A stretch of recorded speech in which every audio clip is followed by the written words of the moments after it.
दोस्तों कर्नाटक में चल क्या रहा है? ಈಗ ಇಷ್ಟೆಲ್ಲ ಸತ್ಯ ಗೊತ್ತಾದ್ಮೇಲೂ ನೀವಿನ್ನೂ ಆ ನಕಲಿ ದೇವಮಾನವ ವೀರೇಂದ್ರ ಜೈನ್ ಅವ್ರ ತಮ್ಮ ಹರ್ಷೇಂದ್ರ ಜೈನ್ ಅಂಡ್ ಅವ್ರ ಇಡೀ ಕುಟುಂಬನ ಸಪೋರ್ಟ್ ಮಾಡ್ತೀರಾ ಅಂತಂದ್ರೆ ನಾಚಿಕೆ ಆಗ್ಬೇಕು ನಿಮ್ಗೆ.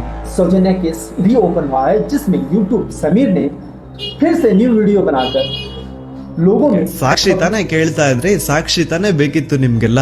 ಈಗ ಒಂದು ಜೀವಂತ ಸಾಕ್ಷಿ ಮುಂದೆ ಇದೆ, ಈಗ ನ್ಯಾಯ ಇಸ್ಕೊಡಿ. ಹೆಚ್ಚು ಕಡಿಮೆ 1,000 ಜನ ದಿಕ್ಕಿಲ್ಲ ದೆಸ ಇಲ್ಲ, ಅವ್ರ ಮನೆಯವ್ರಿಗೆ ಅವ್ರು ಸತ್ತಿದ್ದಾರೆ ಅನ್ನುವಂತಹ ವಿಷಯನೂ ಗೊತ್ತಿಲ್ಲ, ಹಂಗ ಮಾಡಿ ಅವ್ರನ್ನ ಮುಚ್ಚ ಹಾಕಿದಾರ. ಇಷ್ಟು ಕೇಳಿದ್ಮೇಲೆ ನಿಮ್ ರಕ್ತ ಕುದ್ದಿಲ್ಲ.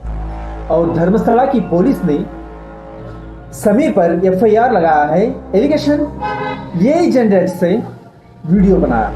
आप इस वीडियो को देखिए, आप लोगों को पता चलेगा किस तरीके से सौजन्या का हत्या की गई. ಏನ್ ಹೇಳ್ಬೇಕಿನ್ನ ನಮ್ ದೂತ ಸಭೆಯ ಪ್ರಜೆಗಳಿಗೆ ಅಂಡ್ ಯಾರೆಲ್ಲ ಕರ್ನಾಟಕದ ಮೂಲೆ ಮೂಲೆಯಿಂದ ಈ ಒಂದು ವಿಡಿಯೋನ ನೋಡ್ತಾ ಇದ್ರು, ನಿಮ್ಮಲ್ಲೆಲ್ಲ ಕೇಳ್ಕೊತಾ ಇದೀನಿ, ನೀವು ಜಸ್ಟ್ ವಾಟ್ಸ್ಆಪ್ ಸ್ಟೇಟಸ್ ಹಾಕಿದ್ರೆ, ಇನ್ಸ್ಟಾದಲ್ಲಿ ಸ್ಟೋರಿ ಹಾಕಿದ್ರೆ ಸಾಲಲ್ಲ. ಈ ಸತಿ ಬೀದಿಗಿಳಿದು ಪ್ರತಿಭಟನೆ ಮಾಡ್ಲೇಬೇಕು. ಈ ಅನ್ಯಾಯದ ವಿರುದ್ಧ ಪ್ರತಿ ಒಬ್ರು ಧ್ವನಿ ಎತ್ತಬೇಕು. ಅಂಡ್ ಈ ಸತಿ ಯಾವನಾದ್ರೂ ಕಚಡ ನನ್ನ ಮಗ ಮಧ್ಯದಲ್ಲಿ ಬಂದು ಹಿಂದೂ ಮುಸ್ಲಿಂ ಅಂತ ಕಡ್ಡಿ ಏನಾದ್ರೂ ಅಲ್ಲಾಡ್ಸಿದ್ರೆ ಆ ನನ್ನ ಮಗನ್ನ ಚಪ್ಲಿಲ್ ಹೊಡಿರಿ. ಇಲ್ಲಿ ಸ್ಕ್ರೀನ್ ಮೇಲೆ ಏನ್ QR ಕೋಡ್ ಕಾಣಿಸ್ತಾ ಇದೆಯೋ ಇದನ್ನ ಸ್ಕ್ಯಾನ್ ಮಾಡಿ ಅಥವಾ ಡಿಸ್ಕ್ರಿಪ್ಷನ್ ಬಾಕ್ಸ್ ಅಲ್ಲಿ ನಾನೊಂದು ಲಿಂಕ್ ಕೊಟ್ಟಿರ್ತೀನಿ, ಆ ಒಂದು ಲಿಂಕ್ ಮೇಲೆ ಕ್ಲಿಕ್ ಮಾಡಿ ನಿಮ್ ಮುಂದೆ ಒಂದು ಫಾರ್ಮ್ ಓಪನ್ ಆಗುತ್ತೆ. ನೀವು ನಿಜವಾಗ್ಲೂ ಧರ್ಮಸ್ಥಳದಲ್ಲಿ ಆಗಿರುವಂತಹ ಅನ್ಯಾಯದ ವಿರುದ್ಧ ಜಸ್ಟಿಸ್ ನ ಡಿಮ್ಯಾಂಡ್ ಮಾಡ್ತಿದ್ದೀರಾ ಅಂತಂದ್ರೆ ಪ್ಲೀಸ್ ಆ ಒಂದು ಫಾರ್ಮ್ ನ ಫಿಲ್ ಮಾಡಿ. ಅಂಡ್ ಕೇವಲ ನೀವು ಒಂದೇ ಆ ಫಾರ್ಮ್ ನ ಫಿಲ್ ಮಾಡೋದಲ್ಲ, ನಿಮ್ಮವರಿಂದನೂ ಆ ಫಾರ್ಮ್ ನ ಫಿಲ್ ಅಪ್ ಮಾಡಿಸಿ. It will be really helpful for us in legal battle.